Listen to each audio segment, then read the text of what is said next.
to Artifact. Wait, hold on. I can't hear my shit. I can hear it. You can hear me? Yeah. I can't hear anything. Close your ears. Uh-oh.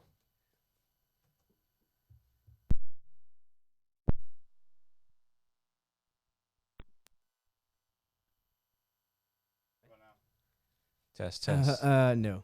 No. Must be a physical connection. It's the phygital. Phygitality. There we go. Yeah, we're good. There's a little bit of like static for a second. It's like, no, it's solid. All right, you ready? Is there? Yeah, ready.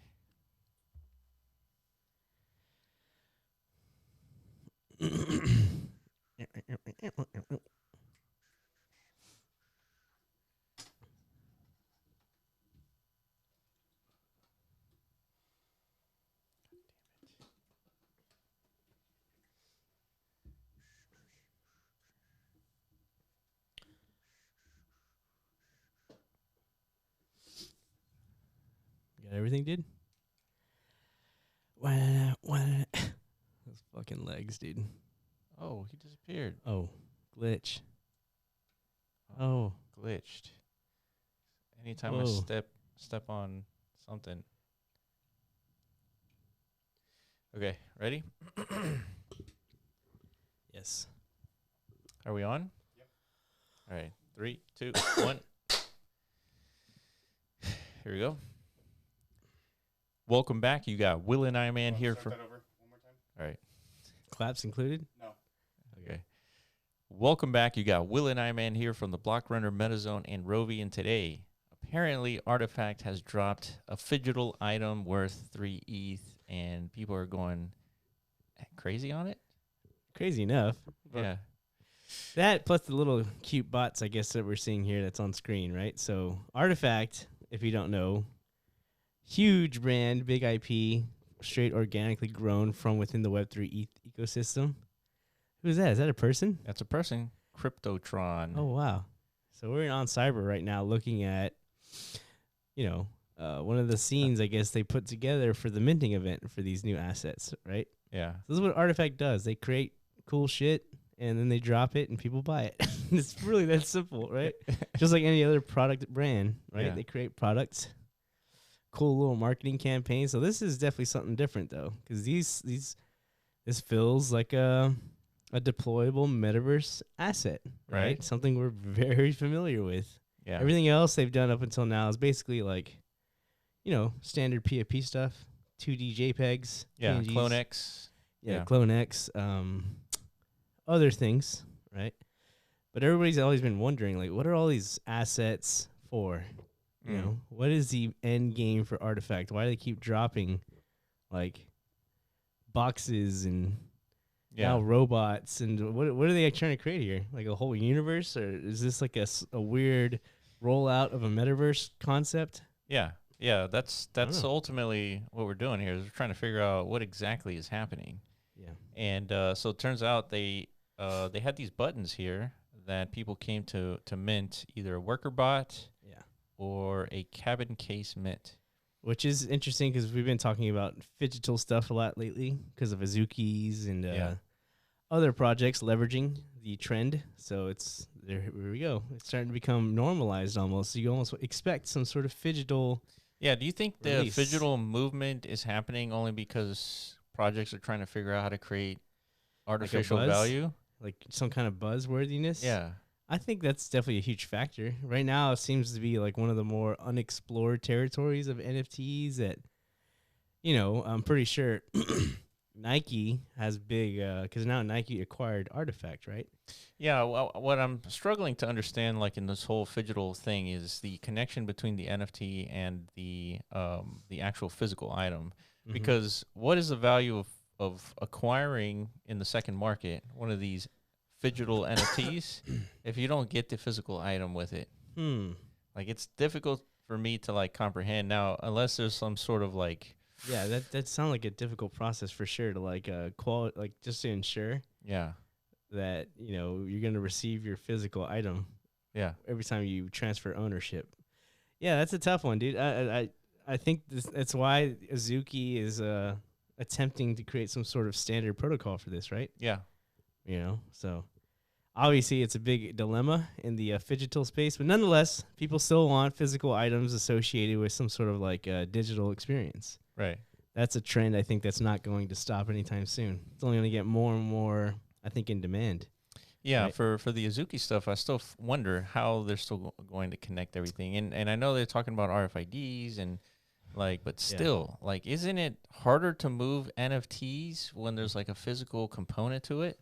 Yeah. I feel like it would be, and it's like a pain in the ass for anybody like trading NFTs. It is, but nonetheless, it's still worth pursuing and figuring out, through trial and error, probably many events of theft or fraudulence. Yeah, fraudulence. Yeah. Figuring out what the actual, I guess practical, version of the phygital movement will be. But yeah, so the phygital thing, that's only half the story. That's one aspect. Yeah. The other are these little bots. Yeah. Here we go. Right, and this is what got us kind of like, because if you don't know, we have also a BattleBot game in construction called Rovies. Yeah. It is a Decentraland product at the moment, and we have plans of making it cross metaverse. But our little BattleBots are all about functionality, right? Yeah. Deployable in the metaverse. Yeah. You can earn in the metaverse with our bots. Mm-hmm. And I don't know, maybe I guess we should show what that looks like. Yeah, let's just do like a little side by side. So what you saw in the scene on Cyber, that's not like what the bots actually do once you take ownership of them, right? So you get a bot that you could pre-select, I guess, any one of these 12 like stances, I guess, or positions, whatever. And then they basically just become like, statues on display in your on cyber space. Yeah, right? This is a good worthy flex, right? You invite people and you see that you got one of the 2,222. Yeah. Which is in all respects rare enough. Yeah, I mean, for sure. Yeah. But I guess the reason why it's important to talk about this stuff, because we've always had this assumption. We've been talking about it for a while now, like the phases of metaverse maturation, and we haven't even had one metaverse mania yet. Yeah. Right. The only thing that happened was the Facebook pivot. Yeah. Mass awareness event. But when it comes to like something actually being identified as valuable or like a value purpose for the metaverse, it hasn't really taken off yet. So yeah. I'm thinking. See, that was where I was going with the question about the phygital movement. Like, I feel like if I'm Artifact, I want to stick with digital only because physical stuff adds more overhead. Yeah. And so that's where I think the metaverse presents an opportunity for projects like Artifact that can make more digital functional stuff. Yeah. With very little like annoyance of, dealing with like physical stuff. Yeah, but Artifact has a huge, I mean, it's owned by Nike. So they're trying to figure out a way how to bring all their physical products into the metaverse and interlink the two worlds. The two, realities, physical and virtual. For sure. So yeah, and for the good reason. Like once we could figure that out, then I think you're gonna see a big rush as far as like retail, commercial companies starting to enter the metaverse and leveraging, the virtual space. So right. So this is what we're gonna show you guys. I can digitize my Rovi. Right there he is. He shows up, gives us a little wave, and when I click on this guy, he'll give me a little wave.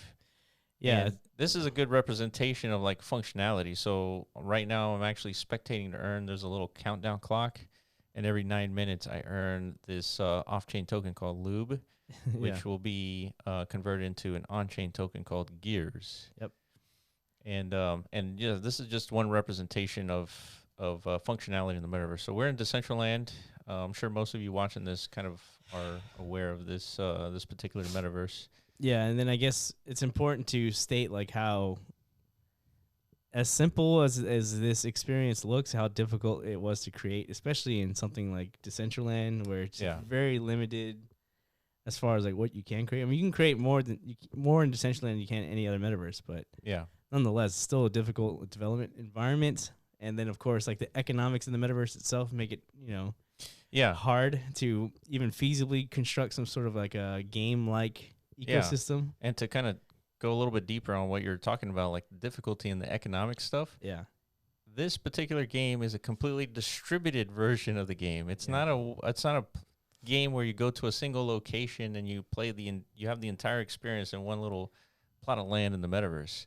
All these like components are distributed to a community and they host the game for you on their own land. Yeah. So you would have to travel to different locations, even different metaverses potentially, to have full access of the entire experience of this particular game. So eventually these bots will battle each other, battle enemies, PvE, PvP style. And so when we saw this artifact, we're like, hey, this would be a good battle bot experience type of like worker bot there.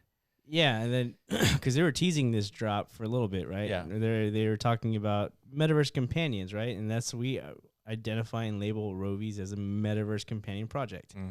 So whenever we heard Artifact coming out saying, "Hey, we're gonna drop some, some forever companions for you guys in the metaverse," like, wow, yeah, that's a big deal, right? Like that's somebody thinking along the same pathways as us. So right. when we saw the bots, I guess there was like a little bit of a sense of like a underwhelming feeling for me personally. But once I started to think about it, though, it's like there's a reason why it's underwhelming. I think it attributes to why the metaverse as a whole is just it's very underwhelming at the moment, right? Yeah. It's because the technology does not exist for anybody to really produce anything more functional than what Artifact has just made now. Right. All you can do in the metaverse is make displayable content. Yeah. That's it. Things to look at. Yeah. 3D models that really don't have any interactivity with them. Not much, if any at all. So in order to enable that, every metaverse needs to start either adopting some sort of standard SDK framework so they can enable developers to push functionality into the worlds, or create their own, right? But we're not in that age. This is why it's important to like see what's happening here with Artifact, right? Because they're wanting to. It feels like they're wanting to create something more of substance here than. Of course, who wouldn't? Who wouldn't want to build like something totally that captivates like a whole generation of kids or players, like a Minecraft or a Roblox. You know, that's a multi-billion-dollar enterprise at this point, right? That's right. But you can't do that in the metaverse, not yet. Yeah. But to me, this is what people are going to expect for, I don't know, maybe like the first 2 or 3 years. Right. Just cool 3D shit they could buy, own, and flex and in the display. metaverse. Yeah. That's it.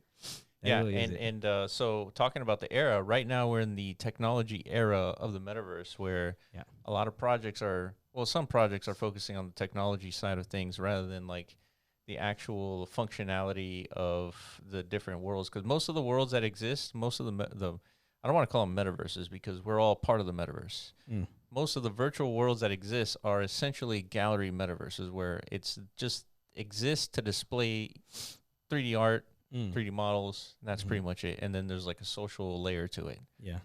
And so in order to enable the multi-trillion-dollar metaverse, there's got to be more functionality than just display. Yeah. And so a lot of that technology does not exist, and it's in development. Like, for example, Decentraland has built like the early versions of functionality.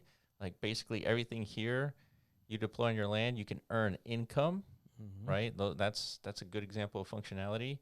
But this is pretty much the only metaverse or virtual world that you can do anything like that.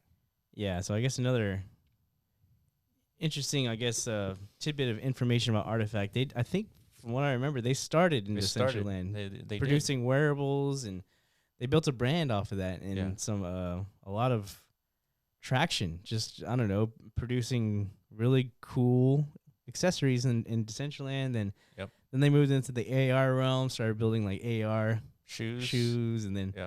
Before you know it, they dropped one of the biggest PFP projects in existence, and now they got acquired by Nike. So, nonetheless, Artifact is a force for sure, and I think they're on their way to setting a new trend. Like, I think a lot more of these PFP ecosystems, these PFP brands, are going to start realizing at some point people want to own this type of content because the accessibility of the metaverse is increasing every day, right? Yeah. Through the infinite land generation model. Now there's tons of metaverses where you don't actually have to pay anything to own, virtual space. So that's what makes this whole economy kind of like kick off. Right. Right. Makes sense. So going back to the phygital stuff, there's 888 NFTs that can be used to redeem the physical luggage, and there's 2,222 robots. So definitely a good model where you can kind of claim these physical items. But let's see. They divided 4 tiers. Rarity and the cheapest one will be currently set you back for 2.4 ETH. For comparison, a regular version of the same Rimowa luggage retails for $1,650. Wow. So you're paying pretty much of a premium, but it's coming from Artifact/Nike. So plus you get that digital copy. Yeah, right? That's right. Which, again... Yeah, it's has value. Has value, of course. Yeah, of course. When you invite people to your on cyberspace or potentially any other virtual space, you have that thing just sitting there, dude. Yeah. Just like when you flex your web wallet or your OpenSea profile, and you can show people all your NFTs, and it's like, wow. Yeah, no, physical definitely has value. As a matter of fact, one of the Reddit NFTs, one of the creators was signing his autograph on like the physical version of the NFT itself and sending out to owners. Yeah. And so hopefully I'm going to get one, and I'm going to be displaying it back there. But I see value in the physical stuff, right? Of course. That's our world, dude. Yeah. That's it is our world. It's our first metaverse, right? That's right. Yeah. So physical, we have to bridge the two, interlink somehow. We can't just completely transition disconnect. Away from physical. It's like, eventually we'll do that once we can download our consciousness. But we're a ways from there probably. All right, so last tidbit here. These physical items will be embedded with an NFC chip, near field communication, if you don't know what that is. That can serve as a link to the forged NFT. And I like the word that they're using here, forging. So you can forge your digital into physical items. Meanwhile, the robots have maintained a floor price of 0.28, up 4x from the mint of 0.07. There you go. So people actually want this stuff. I think this was like a very much of an experimental drop for Artifact. Yeah. I think they were just testing the waters to see, what's the market like palpability, appetite for this type of assets, right? Because, I mean, like I said, metaverse sentiment's at an all-time low. I don't think they've mentioned anything about metaverse anymore. I think it's a dirty word. Like NFT was a dirty word. Yeah, I think whenever you just create these 3D assets, you just market the product itself, make it look as visually appealing as possible, and just try not to like emphasize the metaverse component. Just know like these things are deployable. Like every single metaverse is building at least the bare minimum infrastructure to port in like 3D NFTs. Yeah. Right. Yeah. Real easily. Yeah. So this is definitely something to pay attention to. Who else follows suit? I feel like there's got to be a project out there very similar to Reddit that did a Trojan horse attack on the masses, and all of a sudden the masses receive these digital collectibles, and now they like them, and they're starting to swing over to that side, as well as like same thing will happen with the metaverse. It's got to start with like land or something, some kind of space, right? It's just everybody. It's like Twitter airdrops land to everybody for free, and all of a sudden everyone's part of the metaverse, or at least. I guess, you could have like your Twitter Spaces. Yeah. Like, isn't that what they're actually called? Exactly. Twitter Spaces? Yeah, I mean. Yeah, where we physically show up. Dude. Elon, hit me up, dude. All right, there you go. That's the next project. That's the next interview. Twitter Spaces. They already have the name all perfect and everything. Yeah, exactly. Twitter Spaces. Yeah, and there's actually people who leverage like spatial and Monaverse, I think, to do that. Yeah, like while they're actually on Twitter, like having their community meetings, like they're present as well. Yeah, so it makes sense. It's great. It's a good idea. Yeah, dude. All right, well, that's been Artifact and the little robots and the phygital items that we've come accustomed to. Yeah. Let us know what you think in the comment section below on YouTube. Bullish, bearish. Yeah. Is this the start of metaverse mania? Like 3D content craziness? Yeah. Or is this just a nothing burger? It's just Artifact getting away with like, just taking everyone's money again. Yeah. Just because they made some cool videos. And what is it? Yeah. And is this the I feel like next big thing or not? we got to start demanding more. We need functional stuff. We need, things that you can do.